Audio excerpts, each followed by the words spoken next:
भगवान राम एक पत्थर के ऊपर बैठे हुए थे।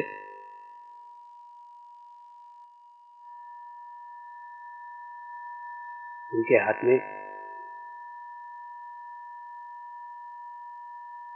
एक तीर था। उस तीर से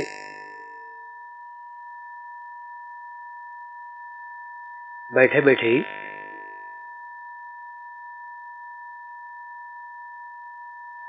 वो जमीन पे कुरेद रहे थे।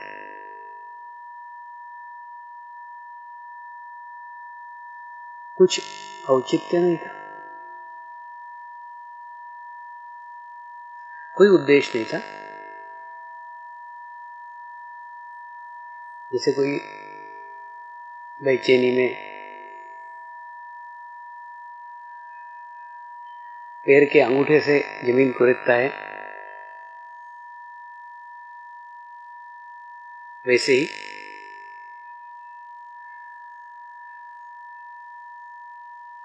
वो तीर से जमीन को कुरेद रहे थे।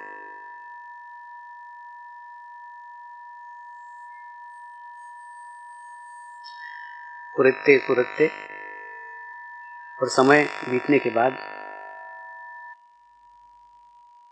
उन्होंने देखा जिस जगह वो कुरेद रहे थे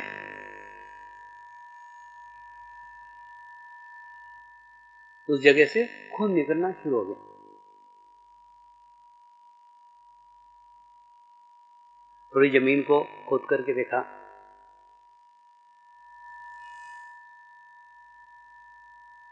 तो उस जमीन में एक मेंढक दबा हुआ था।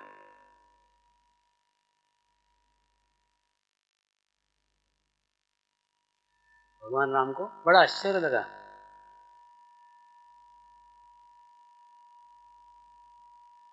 उन्होंने उसको कहा, जब मेरा तीर तुझे चुभ रहा था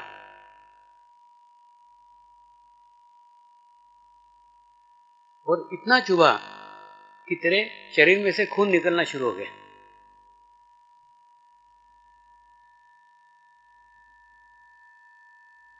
तो इतना सहन करने की क्या आवश्यकता थी? शिकायत करता, आवाज करता, संकेत देता कि मैं दब रहा हूं, आपका तीर मुझे चुभ रहा है, पीड़ा हो रही है, दर्द हो रहा है।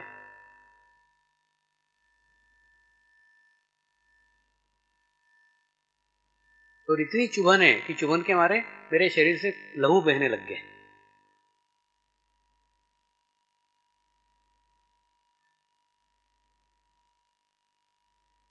कुछ तो बोलना था, कुछ तो कहना था। मुझे क्या मालूम, मैं तो ऐसे ही खोद रहा था। तेरे से अनजाने में ये गलती हो गई और तू जख्मी हो गया।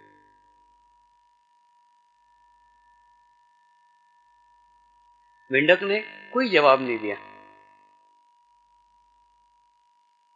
उसने कहा, अरे बाबा बोल तो सही, क्या हुआ, नाराज है क्या?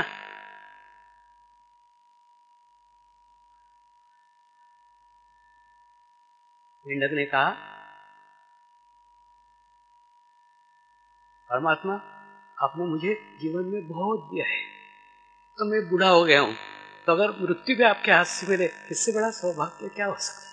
इसलिए चुप।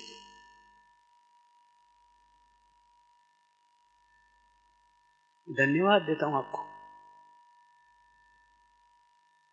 कि आपका चित्त, आपका ध्यान, आपकी करुणा, आपकी कृपा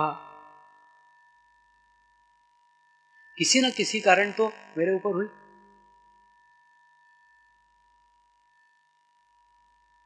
मैं एक वृद्ध मेंढक हूं,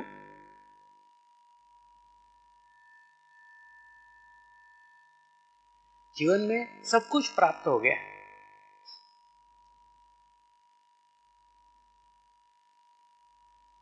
जीवन के सब सुख उपभोग कर लिए,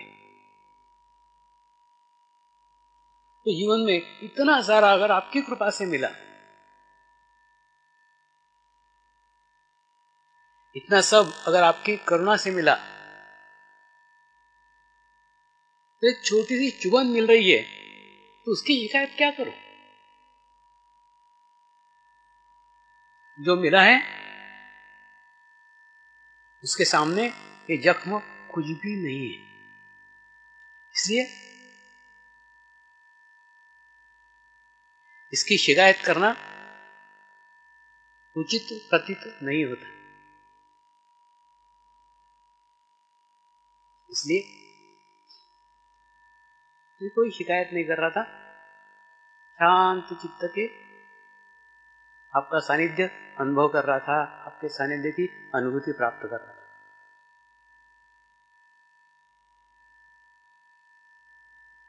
क्या हम जीवन में मेंढक को गुरु नहीं बना सकते?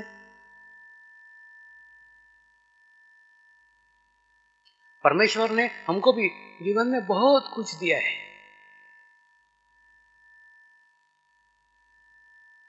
लेकिन जो दिया है उधर हमारा ध्यान ही नहीं है।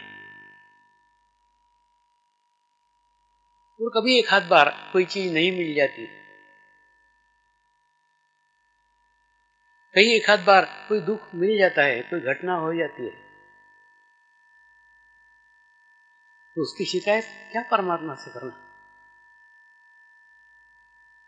आप सकारात्मक देखो कि परमेश्वर ने उनको जीवन में कितना दिया है। जो दिया है उधर देखो,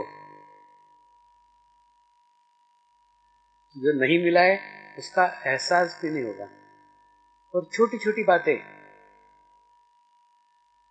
ध्यान रखने योग्य भी नहीं है।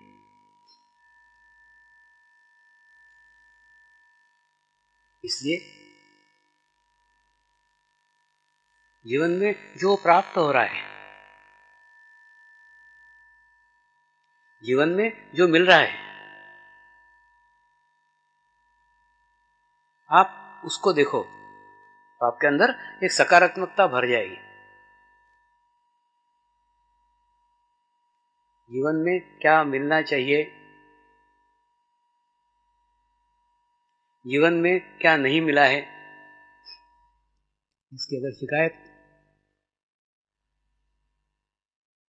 हम परमेश्वर से करेंगे, हम परमात्मा से करेंगे,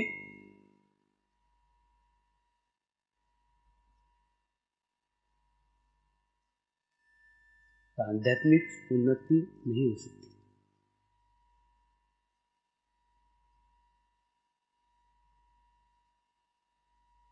ये कहने ही कहता कि आप कोई चीज गलत दिख रही है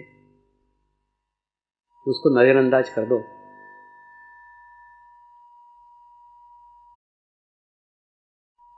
कुछ खराब दिख रहा है, कोई अव्यवस्था दिख रही है, उधर आंखें बंद कर लो। मेरा कहने का ये उद्देश्य नहीं है। मेरा उद्देश्य है शिकायत के साथ साथ सुझाव भी दो। कहीं पे भी आपको कुछ भी शिकायत हो, कहीं भी कुछ दिख रहा है, कमी है, तुरंत सोचो इस कमी को मैं कैसे दूर कर सकता हूं, इस कमी को दूर करने का क्या उपाय हो सकता है, किस माध्यम से, किस तरीके से इस कमी को दूर किया जा सकता है।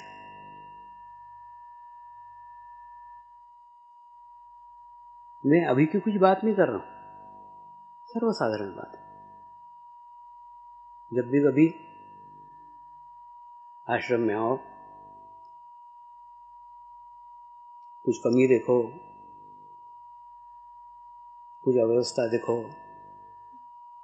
उसको नोट करो और नोट करने के बाद में सोचो कि इस कमी को हम कैसे दूर कर सकते हैं, इसको अव्यवस्था को किस तरीके से सुधारा जा सकता है, कैसे ठीक किया जा सकता है। यानी अपनी शिकायत को सुझाव में तब्दील कर दो, सकारात्मक कर दो उसको, तो भाव अव्यवस्था देख करके, गलत देख करके हमारे भीतर उठा, उसको सकारात्मक रूप में मोड़ दो।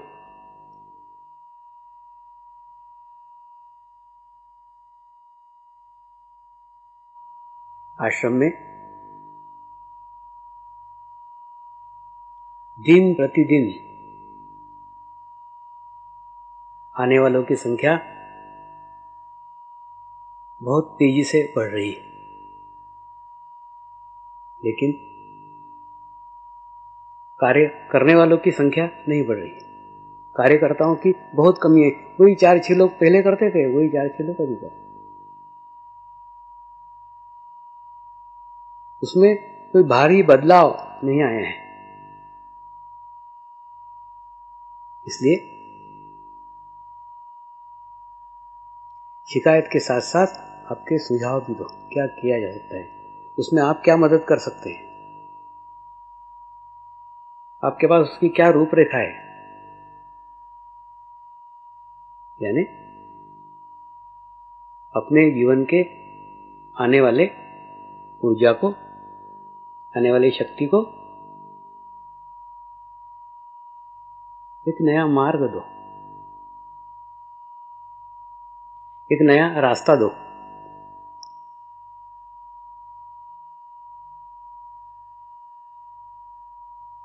किसी भी कीमत के ऊपर।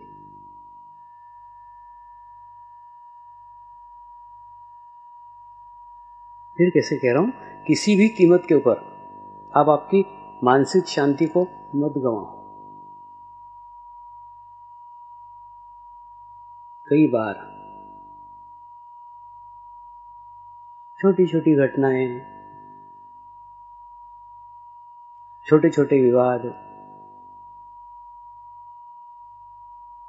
छोटी छोटी बातें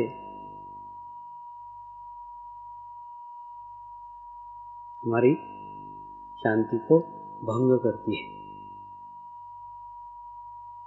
ये ठीक बात नहीं है। आप आपकी मानसिक शांति को बनाए रखो।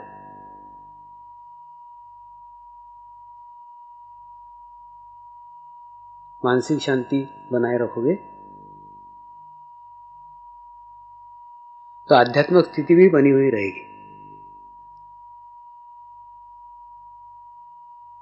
और आध्यात्मिक स्थिति अगर बनी रहेगी तो बाकी सब स्थितियां, परिस्थितियां सब बदलते चली जाती है।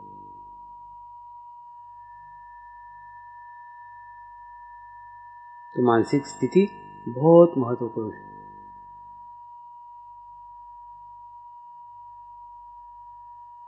जब भी कोई बड़ा कार्यक्रम होता है, पूरा हिला के रख दे तो मेरे को 2-3 दिन आते, इससे निकल जाओ, हड़बड़ हड़बड़ हड़बड़ हड़बड़। अरे शांत चित्त से निकलो, शांत चित्त से चलो। घर से निकलने में जल्दी करो ना, रास्ते में जल्दी क्यों करते?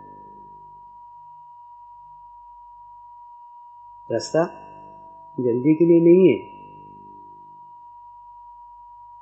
रास्ता रास्ता है। क्या हो सकता था, क्या नहीं हुआ, वो सब छोड़ दो।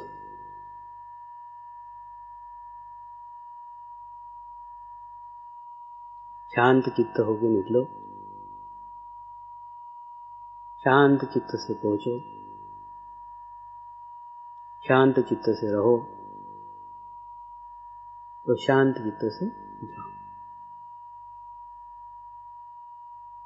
जाने की भी हड़बड़ हड़बड़, आने की भी हड़बड़ हड़बड़ हड़बड़।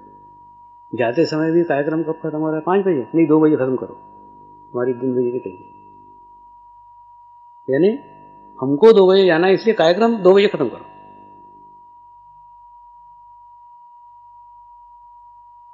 ये काय को हड़बड़? एखादा स्थान तो ऐसा रखो,